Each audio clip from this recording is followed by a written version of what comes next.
क्या बॉलीवुड को काफी समय बाद सिकंदर का मुकद्दर की सूरत में एक प्रॉपर हीस मूवी मिल चुकी है, या ये भी बाकी हीस मूवीज की तरह बिल्कुल आपके सिर में दर्द कर देगा? Hello friends, welcome back to my YouTube channel Bollywood craze. आज के एपिसोड में हम लोग डिस्कस करेंगे अविनाश तिवारी और तमन्ना भाटिया की नेटफ्लिक्स पे आज रिलीज होने वाली मूवी सिकंदर का मुकद्दर को लेकर। फ्रेंड, इस मूवी के डायरेक्टर हैं नीरज पांडे जी। जब भी नीरज पांडे साहब का नाम आता है मेरे ज़हन में उनकी एक मूवी आती है स्पेशल 26, जिसकी स्टार कास्ट में आपको मनोज बाजपेयी, अक्षय कुमार और अनुपम खेर जैसे एक्टर्स देखने को मिले थे। अब काफी लोगों के ज़हन में उनकी लास्ट रिलीज अजय देवगन की औरों में कहां दम था भी आएगी, लेकिन हमें नेगेटिव अवॉइड करके पॉजिटिव साइड याद रखनी चाहिए। फ्रेंड, नीरज पांडे जी जाने जाते हैं ऐसी हीस मूवीज के लिए, ऐसी edge of the seat thriller movies के लिए जो कि ऑडियंस को इंगेज रखती है और काफी सवाल भी छोड़ जाती है अपनी एंडिंग पे। फ्रेंड, बात करें मूवी की मेन स्टोरी लाइन की, तो उसकी स्टोरी लाइन जो बेसिक है वो अर्ली 2000 में सेट की गई है, जहां पे एक ज्वेलरी शॉप में, एक ज्वेलरी मॉल में आप कह सकते हैं, चोरी होती है हीरो की। वैसे तो 5-6 हीरे सिर्फ चोरी किए जाते हैं, लेकिन जब इंस्पेक्टर जिमी शेरगिल साहब आते हैं इसकी इन्वेस्टिगेशन करने और उन्हें पता चलता है कि इनकी जो रकम थी, इसकी जो वर्थ थी हीरो की, वो 50 से 60 करोड़ के आसपास है। फ्रेंड, जैसे ही इंस्पेक्टर जसविंदर सिंह जिमी शेरगिल साहब को पता चलता है कि इन हीरो की जो टोटल वर्थ है वो 50 से 60 करोड़ है, वो अपनी इन्वेस्टिगेशन चालू कर देते हैं। और उनकी इन्वेस्टिगेशन में पहले जो 3 सस्पेक्ट्स होते हैं वो तमन्ना भाटिया, अविनाश तिवारी और राजीव मेहता साहब हैं। तीनों उस समय स्पॉट पे मौजूद होते हैं जहां इस हीरो की चोरी की जाती है। फ्रेंड, जिमी शेरगिल साहब का मूवी में एक पास भी होता है कि वो अपने इंस्टिंक्ट पे, अपने सिक्स सेंस पे बहुत ज्यादा कॉन्फिडेंट रखते हैं, यानी जो भी वो केस सॉल्व करते हैं वो अपनी सिक्स सेंस को एक अहम सस्पेक्ट रखते हैं मूवी के अंदर। जो उनका सिक्स सेंस कहता है वो बिल्कुल वैसे ही चलते हैं मूवी में। फ्रेंड, एक तरफ है हीरो की चोरी, दूसरी तरफ है 3 सस्पेक्ट्स, लेकिन जिमी शेरगिल साहब के पास एक भी प्रूफ नहीं है, एक भी सबूत नहीं है जिससे वो किसी भी सस्पेक्ट को अरेस्ट कर सके या उन्हें कोई नुकसान पहुंचा सकें। लेकिन कब ये केस उनके लिए प्रोफेशनल की बजाय पर्सनल हो जाता है ये पता भी नहीं चलता इवन जिमी शेरगिल साहब को।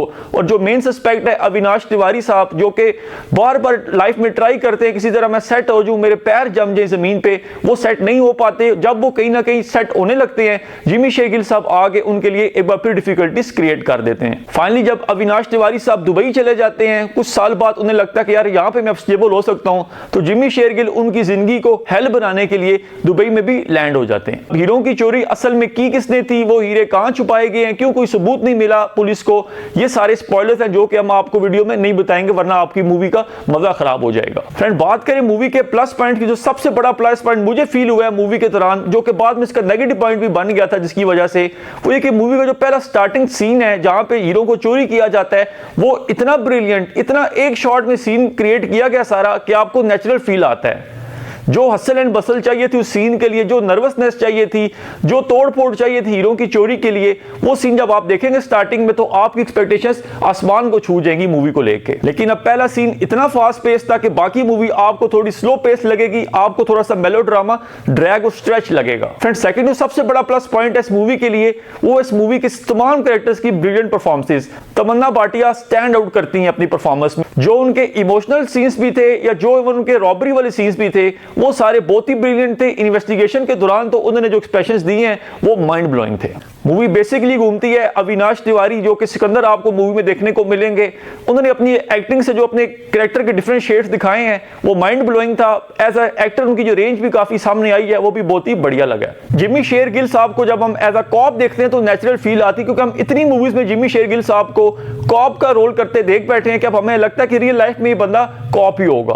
फ्रेंड, अब बात करें मूवी के 1-2 नेगेटिव पॉइंट्स की, तो एक जो सबसे बड़ा नेगेटिव पॉइंट आपको फील होगा मूवी के दौरान वो है इसका स्क्रीन प्ले। फ्रेंड्स, का स्क्रीन प्ले आपको आफ्टर फर्स्ट 15 to 20 मिनट्स काफी स्लो देखने को मिलेगा। मूवी कहीं ना कहीं जो उसका अपना हीस का जॉनर है वो छोड़ के एक मेलोड्रामा की तरफ, एक फैमिली ड्रामा की तरफ निकल जाएगा। स्पेशली बात करूं मूवी के क्लाइमैक्स की, उसका क्लाइमैक्स के लिए जो इर्द गिर्द माहौल चाहिए था वो बहुत ही बढ़िया तौर पे क्रिएट किया गया था, लेकिन क्लाइमैक्स को इतना स्ट्रेच किया गया कि आस्ते आस्ते जो क्लाइमैक्स का थ्रिल था वो कम होता जाता है और एक ड्रामा आपको ज्यादा देखने को मिल रहा होता है। एंड मूवी की एंडिंग ओपन रखी गई है, जिसका मतलब है कि आपको पार्ट 2 भी देखने को मिलेगा। उम्मीद की जा सकती है कि पार्ट 2 में वो गलतियां नहीं होंगी जो कि हमें पार्ट 1 में देखने को मिली है। तो फ्रेंड, अब जो सबसे बड़ा क्वेश्चन आता है कि क्या ये मूवी नेटफ्लिक्स पे देखनी चाहिए, अपने 2 से 2.5 घंटे बचाने चाहिए, तो फ्रेंड मैं आपको रिकमेंड करूंगा आप एक बार ये मूवी जरूर देखें। ये मूवी वन टाइम वॉच जरूर है, इसमें एक न्यू कंटेंट है जिसका आपको मजा आएगा, लेकिन मास्टरपीस मूवी ये नहीं है। तो फ्रेंड, बॉलीवुड केस की तरफ से सिकंदर के मुकद्दर मूवी को well deserve 3.5 stars out of 5। अगर इस मूवी की नरेशन थोड़ी सी फास्ट पेस कर ली जाती,